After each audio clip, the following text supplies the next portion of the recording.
أفمن يعلم أنما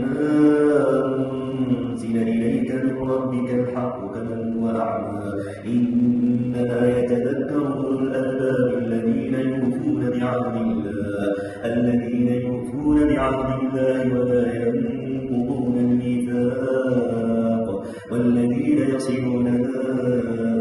أمر الله به أن يوصل ويخشون ربهم ويخافون سوء الحساب والذين صبروا ابتغاء وجه ربهم وأقاموا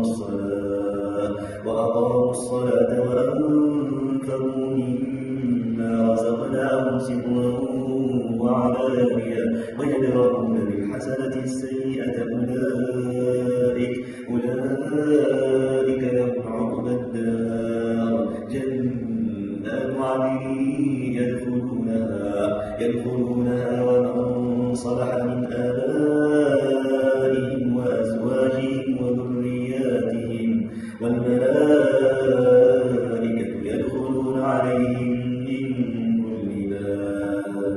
يدخلون عليهم من كل باب